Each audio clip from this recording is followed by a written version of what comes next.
Hello everyone, this is Leon. I hope you are doing absolutely fantastic well. I have been making cosplay props with foam for over 10 years and here I like to share some of my thoughts and tips for beginners who just got into cosplay and wanted to make some cosplay props. So I've come up with 10 tips and a bonus tip for you guys to learn about the EVA foam basics. So let's get into it. Number 1. Knowing your foam. EVA foam has different thickness, different grades, different hardness. For example, 5mm suitable for general purposes, armors, swords, accessories. 10mm suitable for laying base like for swords or thick armor. 2mm and 3mm suitable for adding details. Grades will indicate the smoothness. Grade A generally has better surface and smoother than grade B. But in most cases, grade B is more than enough and it is cheaper. I've been using grade B for many years and I don't find any necessary to go for grade A. While the hardness measured in degrees, such as 55 degrees is common softer foam mostly used for organic builds, and I mostly use 70 degrees for making swords and weapons because it is more durable and won't get damaged easily compared to the 55 degree foam.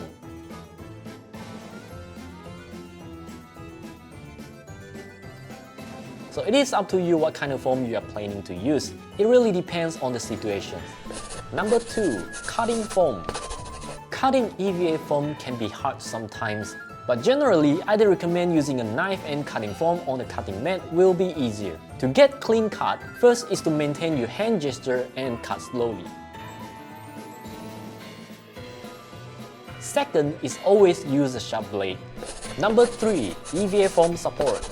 There are hard EVA foam out there, but sometimes or most of the time it won't be hard enough to use directly, especially when it comes to making swords or guns. If you watch my tutorial, you will know I do recommend using aluminum tube. Not only is it easier to cut, but it is also harder and lighter compared to wooden stick. And the best part is, it can be bended in different shapes to cater some odd looking props.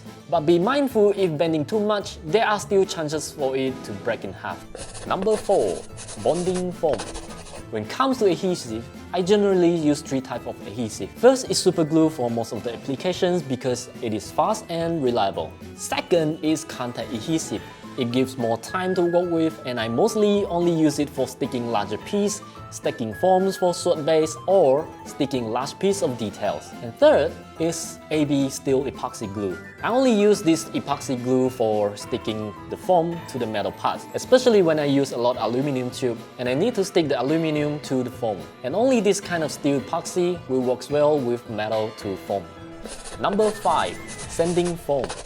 Talking about sanding foam, I must recommend at least get a Dremel or other rotary tool, because only this tool can help with sanding and carving the foam, and you don't want to sand the foam with bare hands. I normally use rotary tool to sand the sword edges or running off hard edges like this. This can improve the prop's detail to another level, and I must say it will take some time to practice for better control. Foam can be carved and normally I'll stack a few pieces of foam and then sand it down with sanding tool. Your minimum should be at least a small rotary tool, but if you have more budget and space, a belt sander is also a very good investment.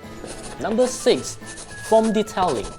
When it comes to foam detailing, there are millions of ways that you can do it, but I'll share some basic way that I always use. First is using 2mm foam and 3mm foam for adding details. This way can give the whole thing more dimension and pop much more rather than flat surface. Or you can use a knife to cut the V-groove by doing shallow slanted cut on the foam. This can be used to create some motifs like flame. And reversing these techniques is also how you can get a sharp triangle foam strap like this. Other than that, you can also use a knife to make a shallow cut on the foam and then hit it with a heat gun. This can open up the groove to create some interesting details. Number 7. Heating the foam. Some of you may heard about heat gun being used in making props, but what does the heat gun actually do? Well, generally heat gun is being used as heating the foam. Heating EVA foam will soften it, and when it cools, it will maintain the shapes. It can also be vacuum foam, or it can also be used to create dome like this. But be careful when using a heat gun because the tip will get very hot and it will burn skin in less than a second. Don't ask me how I know it, I just do. Number 8. Foam priming. If you watch my tutorial, you will always see me talking about priming the foam. This is very important because the foam has tiny pores like sponge and it will absorb paints and make the surface looks, well, just like foam. So in order to get a better result, first I recommend using a heat gun to heat seal the foam. If you try heating the foam, you will notice some changes on the foam. That's because the heat can cause the foam to melt and close the tiny pores. This way can make the foam much easier to prime, because you have less pore to cover. Next, I recommend to brush white glue or PVA glue onto the foam. This will create a layer for the paint to stick onto and give a better result.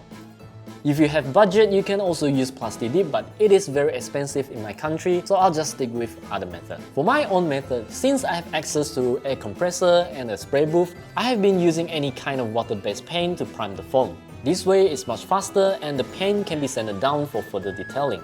Number 9. Foam painting.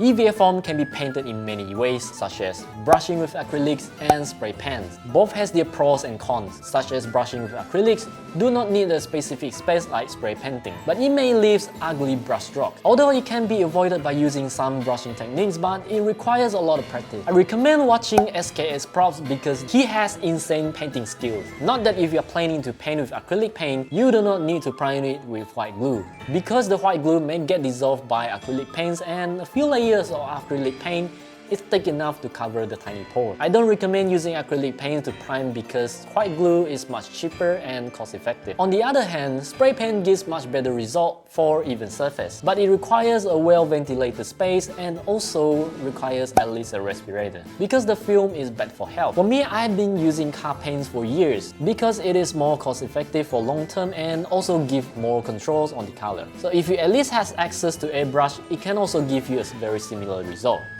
Number 10. Masking.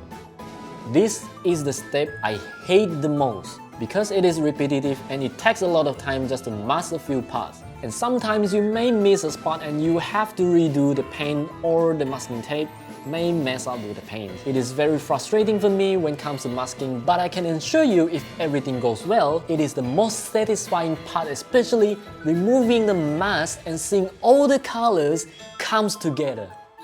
So when it comes to masking, I do recommend using a good painter's tape or a good masking tape, such as 3M masking tape. But anyhow, please make sure the paint is fully dry, like super duper dry. Leave it a whole day or 2 days if you have to, just to make sure the paint is super duper dry before you apply masking.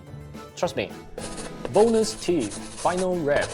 This is another technique used by other makers I've seen in other places. It's basically using colored vinyl to wrap the foam to replace the painting process. It gives more durability to the prop because it can withstand impact better than painted props. Other than that, it is also the cheapest method to get a reflective result on the foam. Because painting mirror finish on foam props will take a lot of time and it is just not worth it. But the only thing that I personally didn't like about this, it will take away the sharp edges and make every edges round.